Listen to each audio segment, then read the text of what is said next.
Every single day, logistics companies hemorrhage millions of dollars. Yeah, it's a massive problem. Right. But, they aren't bleeding cash because a driver physically lost a cardboard box on a highway somewhere. They're actually bleeding cash because of lost data. Exactly. It's the invisible stuff. Exactly. A 2-minute delay in a status update or a failed API handshake between a warehouse and a driver's app, or even just a misrouted third-party contractor. And that right there is where the profit margins just completely evaporate. Yeah, they just vanish. So today, we are looking at the digital brain trying to stop that bleeding, which is courier delivery software. Welcome to the deep dive, everyone. We are so glad you could join us today. It's a great topic. It really is. We've got a massive stack of source material today, a really comprehensive guide on all this. And our mission for this deep dive is to unpack the digital architecture of a market that, in the UK alone, is projected to hit an absolutely staggering £28.5 billion by 2025. That number is just wild to think about. 28.5 billion. Right. It's huge. We're going to look under the hood of the top-tier software the enterprise giants use, and we'll also explore how these exact same SaaS platforms have completely democratized the industry. Which is the most exciting part, I think. Definitely, because it allows almost anyone listening to spin up their own localized delivery empire, But before we get to the startup blueprint, let's talk about the scale of this. Well, the scale of that 28.5 billion figure, it fundamentally changes how we need to look at this industry. How so? Because at that volume, the business is no longer about just moving a physical object from point A to point B.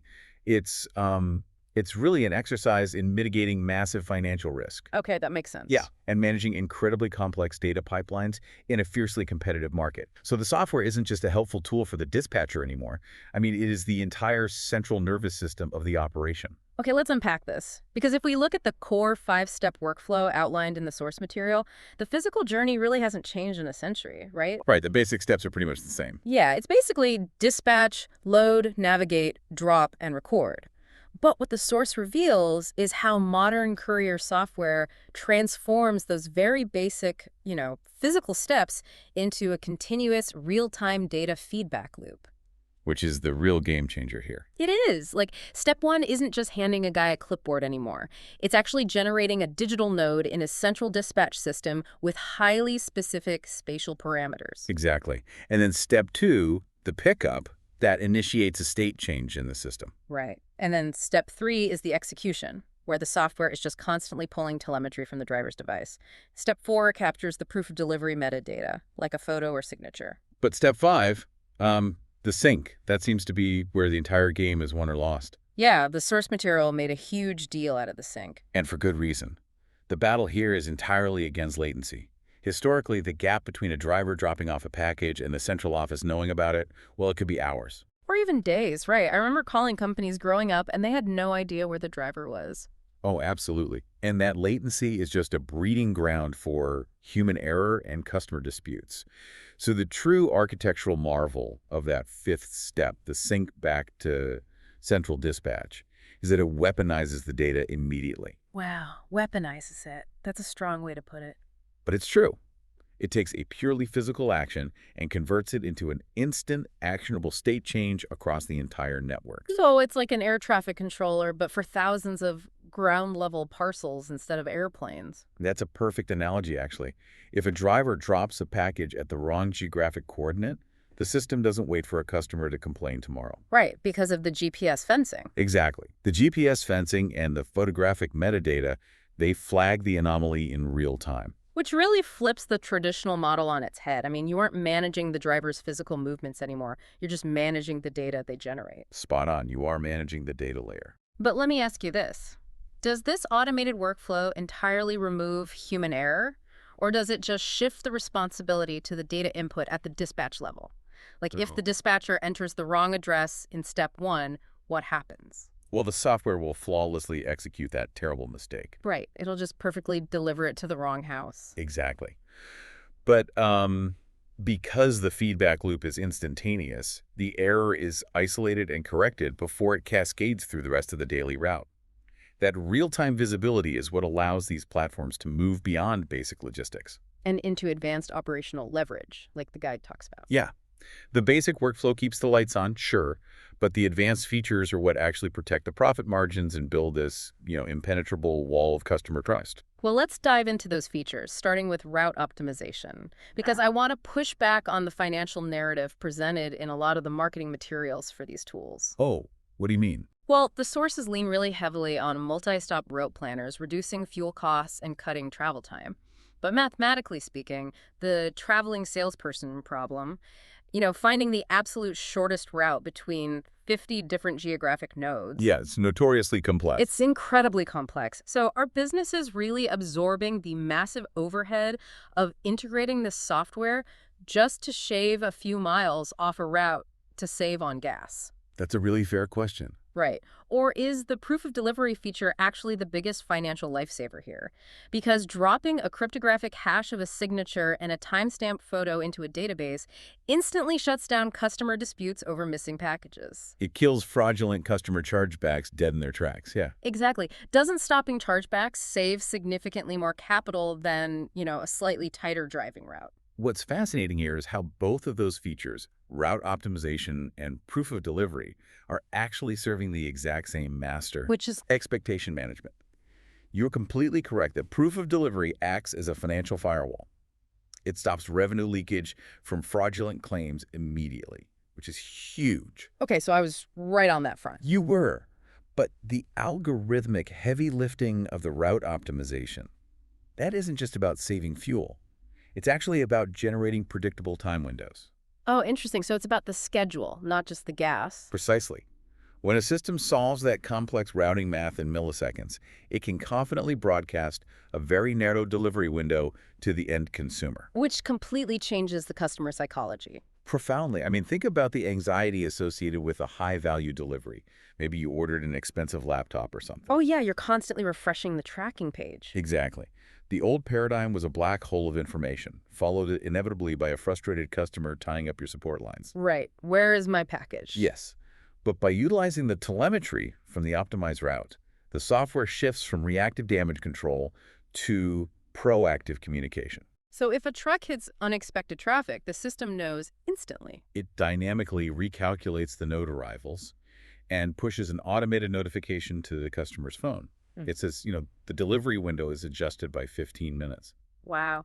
So you transform a delay, which is traditionally this huge negative friction point, into an opportunity to demonstrate reliability. Exactly. The customer feels actively managed and looked after, and that secures unshakable brand loyalty for future revenue.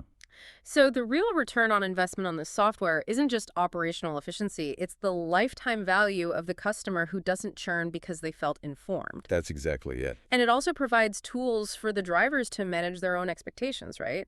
The source material notes that these platforms push daily and weekly earning metrics directly to the rider app. Yeah, alongside multi-language support, which is a great feature. It's so smart. It treats the driver app as an internal retention tool, which I imagine is pretty critical given the crazy churn rate in the gig economy. Yeah.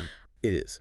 It creates this closed ecosystem where every stakeholder, the dispatcher, the driver, and the customer, they are all operating on the exact same real-time data layer. Which prevents so many headaches. Right. The friction only exists when those data layers fall out of sync. Which brings us to the architectural choices. Because if a logistics company wants to build this digital ecosystem today, the market is incredibly fragmented. Oh, there's so many options out there. Yeah, the source document gives us a breakdown of the 2026 software landscape, and it becomes very clear that buying the wrong architecture will completely handicap a business. Without a doubt, it's a huge decision. Let's look at the mid-market options first before we get into the heavyweight showdown. You've got TrackPOD sitting at a 4.7 rating. Yeah, TrackPOD is an interesting one. It focuses really heavily on B2B logistics and medical supplies, prioritizing intense analytics, but notably, it offers no free tier. None at all. And then, in stark contrast, you have Routific at a 4.8 rating.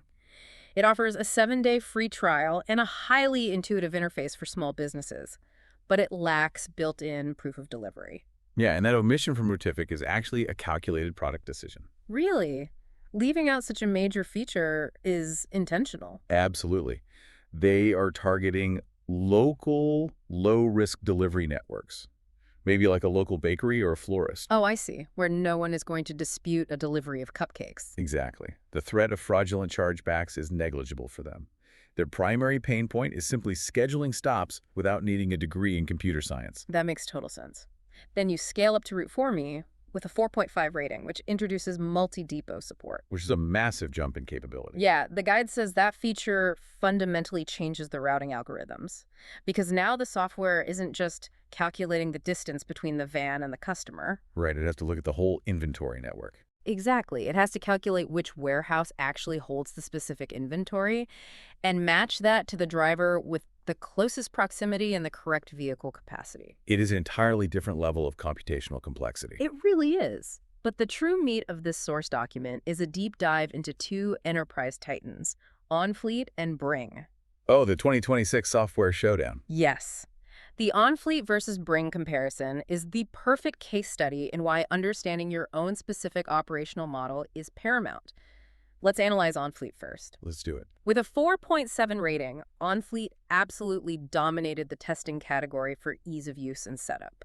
The UX and UI are just pristine. They really are. A dispatcher can integrate it and have an internal, localized fleet running optimized routes in a matter of days. Wow, that's fast. It handles the heavy algorithmic lifting natively, providing a really seamless experience for managing your own in-house payroll drivers. But the constraints are pretty strict, right? It's expensive, the customization is kind of walled off, and it is definitely purpose-built for an in-house fleet. Right. It doesn't play as nicely with outsiders. Exactly. Then you pivot to Bring, pulling a 4.8 rating. Bring won the fleet and carrier management category. And architecturally, it is an absolute leviathan. Leviathan is the right word for it. It's huge. It utilizes AI-powered routing, but its primary differentiator is its ability to manage third-party logistics, or 3PLs. Bring is built for massive enterprises that need to coordinate deliveries using external carriers and drivers they do not directly employ or control. But the trade-off there is a notoriously complex deployment phase. Right, the setup is supposed to be brutal. It is. And you get occasional latency simply due to the sheer volume of API calls required to run it. The data integration required to make Bring function is just staggering. I can only imagine. When you are utilizing external 3PLs, you are forcing multiple proprietary enterprise resource planning systems to communicate. So they're all speaking different languages, basically. Exactly. You are taking JSON or XML data payloads from a global retailer's legacy system, and you're forcing it to handshake with a regional courier's bespoke API in real time. Here's where it gets really interesting. Let me try an analogy here. Go for it. Looking at the mechanics of these two systems, using OnFleet is kind of like buying a high-end, ready-to-drive sports car for your own team. Like a Formula One team. Yes. You own the cars, you employ the drivers, and the software gives you perfect, instantaneous telemetry on every single internal component. It works flawlessly because you control the entire closed loop. That's a great way to put it. But utilizing Bring for an external fleet, that is like building a custom multi-track freight train network to coordinate a whole city. Or, to put it another way, it's like being an orchestra conductor where you don't own the instruments. Right, and you didn't hire the musicians. Exactly. And half the orchestra is reading sheet music written in different languages. Bring acts as the universal translator, ingesting all those incompatible data formats and normalizing them into a single pane of glass for the central dispatcher. That analogy perfectly illustrates the danger of buying based purely on software ratings. Because they both have high ratings, but they do completely different things. Exactly. A beautiful, frictionless user experience like OnFleet is operationally useless to an enterprise whose core competency relies on bridging fragmented 3PL networks. Just wouldn't work. No. Bring might require a team of integration engineers to set up, but if your business model depends on translating those diverse data languages, it is literally the only architecture capable of bearing the load. You cannot scale a global multi-carrier network on software designed for a closed loop. You really can't. It's so easy to get lost in the sheer scale of these enterprise giants managing millions of nodes across global networks. But the most compelling takeaway from the source material is how this exact sauce evolution has completely democratized the logistics industry. It has opened the doors for so many people. 10 years ago, the algorithms required to optimize 50 stops on a map were locked behind multi-million-dollar corporate firewalls. And today, Today, those identical algorithms are available for a simple monthly subscription fee. The guide actually outlines the blueprint for entering this market, and it reveals how drastically the barrier to entry has shifted. The barrier is no longer about acquiring massive physical infrastructure. Right. It's about tech now. It is entirely about your ability to deploy and integrate technology.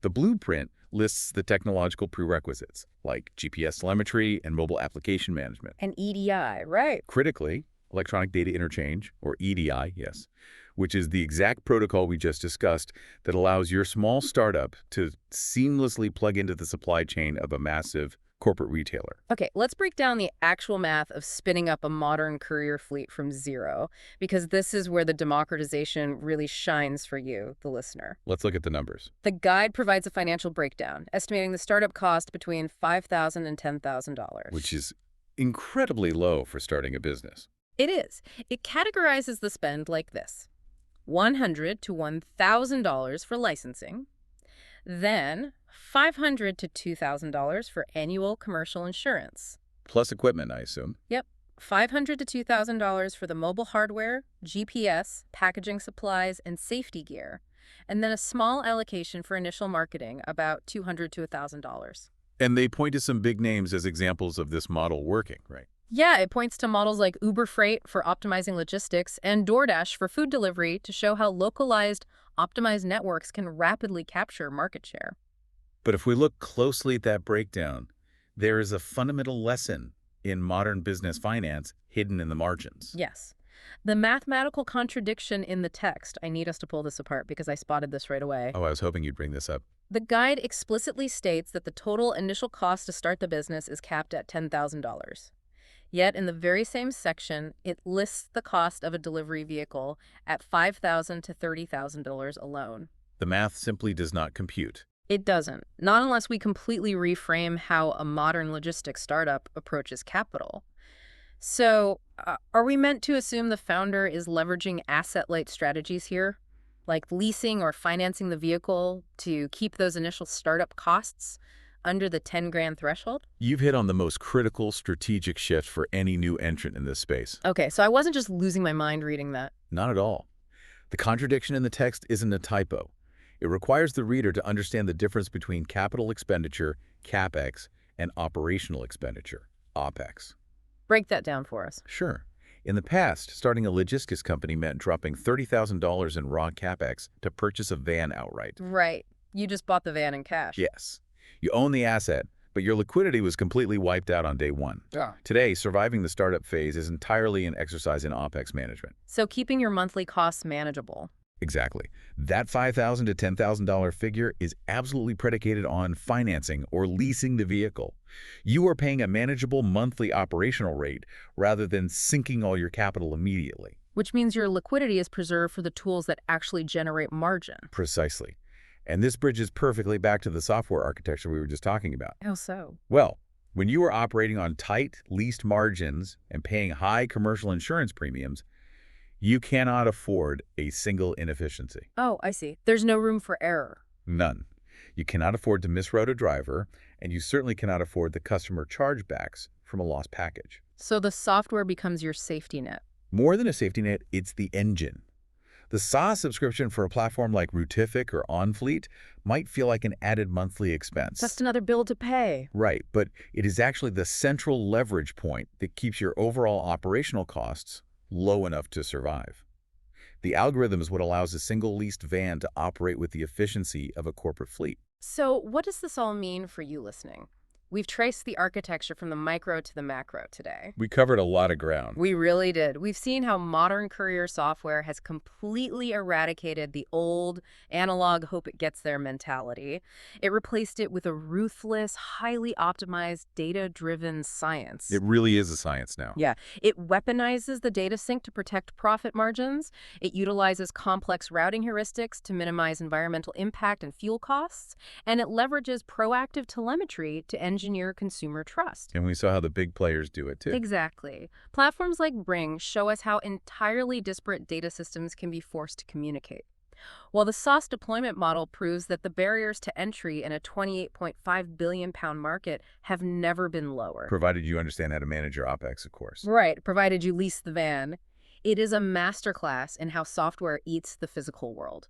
It truly is. But if we project these trends forward, paying close attention to the deep integration of electronic data interchange and the rapid advancements in AI-powered routing, well, we have to consider the logical endpoint of this automation. I love a good logical endpoint. Where is the architecture heading? Currently, these platforms are designed to aggregate data to present it to a human dispatcher to make a final decision, right? Right. There's still a person looking at the screen. But as the APIs become more robust Right. and the machine learning models train on millions and millions of successful delivery nodes, the necessity of that human dispatcher really comes into question. Wait, you mean eliminating the dispatcher entirely?